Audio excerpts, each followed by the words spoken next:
Hi friends, welcome to my channel ஜன்னலக்கா. வீடியோக்குள்ளே போகிறதுக்கு முன்னாடி நம்மளோட சேனலை சப்ஸ்கிரைப் பண்ணி பெல் பட்டனை கிளிக் பண்ணி ஆள் கொடுத்துருங்க. அப்போ தான் நாங்கள் போகிற வீடியோஸ் எல்லாம் நோட்டிஃபிகேஷன் ஆகும். இன்றைக்கி நம்ம பார்க்க போகிற வீடியோ என்னென்னு பார்த்தீங்கன்னா, ரம்ஜான் முதல் நாள்லேருந்து நம்ம என்னென்னலாம் செஞ்சுருக்கோம் அப்படின்ற ப்ரிப்ரேஷன் வீடியோஸ் தான் நம்ம பார்க்குறோம். ஃபுல்லாக வீடியோ ஒரு vlog-ஆ நான் உங்களுக்காக போட்டிருக்கோம். பாருங்கள், ஸ்கிப் பண்ணாமல். முதல் நாளே நம்ம பார்த்திங்கன்னா கொஞ்சம் பல்கான அளவில் நம்ம பிரியாணி செய்ய போகிறோம். அதுக்காக பார்த்திங்கன்னா இஞ்சி, பூண்டு, வெங்காயம், சின்ன வெங்காயம், பெரிய வெங்காயம் எல்லாத்தையுமே நம்ம உரித்து முதல் நாள் நைட்டே எடுத்து வச்சுக்கிறோம். அதோடு பார்த்திங்கன்னா நம்ம நைட்டு பன்னீர் பட்டர் மசாலாவும் நானும் செய்ய போகிறோம். பட்டர் நானும் செய்ய போகிறோம். அதுக்கு ஃபஸ்ட்டு ஈஸ்ட்டை ஆக்டிவேட் பண்ணி எடுத்து வச்சுருக்கோம். ஏற்கனவே நம்ம நானும் பட்டர் பன்னீர் ரெசிப்பியும் நம்ம போட்டிருக்கோம். வேணும்னா அந்த வீடியோ கீழே நான் அந்த லிங்க்கை கொடுக்குறேன். அந்த ரெசிபியோட வீடியோவை போய் செக் பண்ணிக்கோங்க. ஸ்வீட்டுக்கு பார்த்திங்கன்னா நம்ம குலோப் ஜாமுன் செய்ய போகிறோம். குலோப் ஜாமுன் பார்த்திங்கன்னா முதல் நாளே நம்ம நைட் செஞ்சு ஊற வச்சோம்னா அது காலையில் சாப்பிடல நல்லா ஊறி ஜூஸியாக இருக்கும். அதனால அதையும் நம்ம ரெடி பண்ணி வச்சுக்கிற போகிறோம். 3/4 கிலோ அளவு ஜீனி எடுத்து நம்ம கொஞ்சம் நிறையாவே தான் செய்கிறோம். அதனால் நிறையா போட்டு ஃபஸ்ட்டு ஜீனி பாகு ரெடி பண்ணிக்கிட்டு இருக்கோம். பன்னீரை எடுத்து வச்சுட்டு நம்ம மாவையும் பிணைஞ்சு வச்சுக்கிடலாம். அப்போ தான் நம்ம கிரேவி வச்சுட்டு வரக்கலாட்டியும் நம்மளுக்கு மாவு ரெடியாகி கிடைக்கும். ஈஸ்ட்டு சேர்த்த பாலை அதோடு சேர்த்து மிக்ஸ் பண்ணிவிட்டு நம்ம எடுத்து வச்சுக்கிற போகிறோம். குறைஞ்சது 1-1.5 மணி நேரம் நம்ம ரெடி பண்ணி எடுத்து வச்சுக்கிறணும். அதோட பார்த்திங்கன்னா அதை ரெடி பண்ணி வச்சதோட குலோப் ஜாமுன் மாவு 2 பாக்கெட் 3 பாக்கெட் அளவுக்கு நம்ம செஞ்சு கொடுக்கோம். கொஞ்சம் கூடயே தான் செய்கிறோம். ஏன்னா வீட்டில் பிள்ளை இருக்கனால கொஞ்சம் கொஞ்சமாக விரும்பி சாப்பிடுவாங்க. அதோட நம்ம தெரிஞ்சவங்களுக்கும் கொஞ்சம் கொடுக்கலாம். அதனால் கொஞ்சம் கொஞ்சமாக பால் சேர்த்து தாங்க குலோப் ஜாமுன் மாவு பிணைஞ்சு எடுக்கணும். ரொம்ப சேர்த்து குளக்குளம்லாம் பிணைஞ்சிடக்கூடாது. கொஞ்சம் கொஞ்சமாக பால் சேர்த்து தான் பிணையணும். தண்ணி சேர்த்தும் பிணைவாங்க. ஆனால் நம்ம வீட்டில் பார்த்திங்கன்னா பால் சேர்த்து தான் பிணைவோம். அப்போ தான் நல்லா சாஃப்டாக கிடைக்கும் உங்களுக்கு குலோப் ஜாமுன். அதுக்காக நீங்களும் இது முன்னாடி தண்ணி யூஸ் பண்ணி மாவு பிணைஞ்சிருந்தீங்கன்னா இந்த வாட்டி பால் சேர்த்து பிணைஞ்சு பாருங்கள், நல்லா சாஃப்டாக இருக்கும். அது கூட பார்த்திங்கன்னா பன்னீர் பட்டர் மசாலா அந்த மாவை பிணைஞ்சி எடுத்து வச்சதோட நம்ம அடுத்து இது செய்ய போகிறோம்.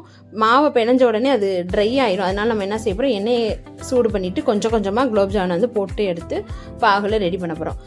டக்குன்னு அடுத்தடுத்து ஒன்று ஒன்றா எல்லாமே செஞ்சுட்டே இருக்கோங்க. ரொம்ப பிஸியாகவே இருந்துச்சு. முதல் நாள் நைட்லேருந்து நெக்ஸ்ட் டே வரைக்கும் இருந்துச்சு. லேட்டாக வீடியோ உங்களுக்கு சென்ட் பண்ணுறதுக்கு சாரி, கொஞ்சம் டிலே ஆயிடுச்சு. நடுவில் பார்த்தீங்கன்னா பால் எதுக்கு போட்டிருக்கோம்னா, நாளைக்கு நம்ம சாப்பாடுக்கு தயிர் 2 லிட்டர் அளவுக்கு தயிர் தேவைப்படும். அதனால் நம்ம வீட்டிலே தான் ரெடி பண்ணுவோம்.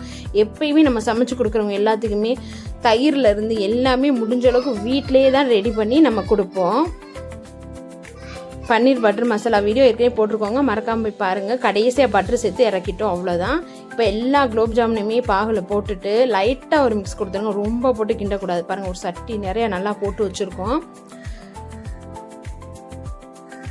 நல்லா அது மேலே தெரியாத அளவுக்கு பாகில் லைட்டாக எல்லாத்தையும் முங்கும்படியாக வச்சுட்டு நம்ம அப்படியே ஓவர் நைட் அப்படியே ஊற விட போகிறோம். நாளைக்கு காலையில் எடுத்து சூப்பராக சாப்பிட்டுக்கலாம். லைட்டாக அப்படியே மிக்ஸ் பண்ணி விட்டுட்டு ரொம்ப கிண்டக்கூடாதுங்க, குலோப் ஜாமுன் உடஞ்சிரும். அப்படியே நம்ம மூடி வச்சுருவோம்.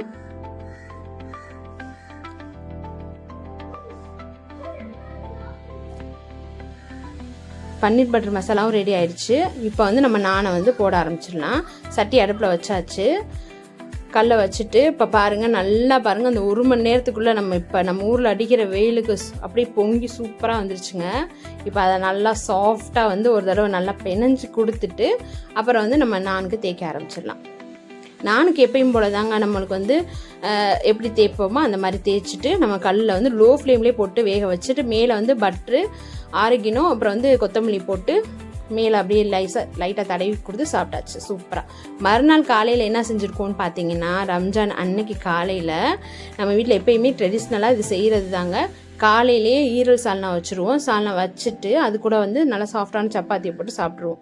காலையிலே இதாங்க ஃபஸ்ட்டு ஸ்வீட்டோடு இதை தான் சாப்பிடுவோம். மொதல் எங்கள் வீட்டில் நாங்கள் சின்ன பிள்ளையிலேருந்து இந்த மாதிரி தான் எங்கள் வீட்டில் கண்டினியூஸ்டாக நாங்கள் செஞ்சுக்கிட்டு இருக்க ஒரு ரெசிபியும் கூட. சூப்பராக இருக்கும். எல்லா நாள்லையும் செய்கிறத விட அன்றைக்கி அந்த நம்மளுக்கு பெருநாள் அன்றைக்கி செய்யும்போது பார்த்திங்கன்னா அவ்வளோ டேஸ்ட்டாக இருக்குங்க அந்த ஈரல் சால்னா. அது எப்படின்னு தான் தெரியலை. அது கூட பார்த்திங்கன்னா நம்ம நைட்டே செஞ்சு வச்சுருக்க குலோப் ஜாமுன் காலையில் பார்த்திங்கன்னா நம்ம நட்ஸ் எல்லாம் போட்டு மலாய் செஞ்சுருக்கோம். அதையும் நம்ம சூப்பராக சாப்பிட்றோம். இப்போ அதோட பார்த்திங்கன்னா லஞ்சுக்கு நம்ம எல்லாருக்கும் நம்ம ஃபேமிலி ஃப்ரெண்ட்ஸ் எல்லாத்துக்குமே பார்த்திங்கன்னா சர்க்கிளில் இருக்கக்கூடியவங்களுக்குலாம் பார்த்திங்கன்னா நம்ம ஃப்ரெண்ட்ஸ் அண்ட் ஃபேமிலிக்கு எல்லாத்துக்குமே பிரியாணி நம்ம கொடுப்போம் வழக்கமாகவே. அதுக்காக கொஞ்சம் பல்கான அளவுக்கே நம்ம வந்து பார்த்திங்கன்னா சிக்கன் பிரியாணி ரெடி பண்ணியிருக்கோம். சிக்கன் பிரியாணி மட்டும் பார்த்திங்கன்னா ஒரு 5 படி 7-8 கிலோ அளவுக்கு நம்ம வந்து ரெடி பண்ணிக்கிட்டு இருக்கோம். இது எல்லாத்துக்குமே கொடுக்குறதுக்கும் அது கூட பார்த்திங்கன்னா ஒரு 2 படி அளவுக்கு நம்ம மட்டன் பிரியாணியும் தான் நம்ம செஞ்சுருக்கோம். சிக்கன் பிரியாணி மட்டன் பிரியாணி எல்லாம் செஞ்சு அது கூட பார்த்திங்கன்னா ஒரு சூப்பரான ஃபஸ்ட் டைம் ஒரு டிஃப்ரெண்ட்டான மசாலா யூஸ் பண்ணி நம்ம சிக்கன் கிரேவியும் செஞ்சுருக்கோம். ரொம்ப சூப்பராக இருந்துச்சு. அதோட ரெசிபி வந்து நெக்ஸ்ட் வர வீடியோவில் நான் உங்களுக்கு அப்லோட் பண்ணுறேன். மறக்காமல் நம்ம சேனலில் ஃபாலோ பண்ணிங்கன்னா தான் ரெசிபிஸ் எல்லாம் உங்களுக்கு கிடைக்கும். சூப்பராக உதிரியாக சாப்பாடு பார்க்கலே பாருங்கள், அவ்வளோ பொழு பொழுன்னு பார்க்கவே அழகாக இருக்கும். அவ்வளோ டேஸ்ட்டாக இருந்துச்சு. சாப்பிட்டவங்க எல்லாருமே சூப்பராக இருக்குன்னு சொன்னாங்க. அவங்க எல்லாரும் சொன்னது தாங்க எனக்கு பெரிய கிஃப்டாகவே இருந்துச்சு. இதில் அது கூட பார்த்திங்கன்னா சொரக்காய், மாங்காய், கத்திரிக்காய்லாம், வாழைக்காய் இதெல்லாம் போட்டு வச்சு சூப்பரான தால்ச்சாவும் நம்ம ரெடி பண்ணியாச்சு. தால்ச்சா வச்சு கிரேவி வச்சு சாப்பாடு எல்லாம் கட்டி வாளியில் சின்ன சின்ன பாக்ஸில் எல்லாத்துலேயுமே ஸ்டோர் பண்ணி நம்ம வந்து நம்மளுக்கு தெரிஞ்சவங்க எல்லாத்துக்குமே இதை வந்து கொடுத்து விட்டோம்.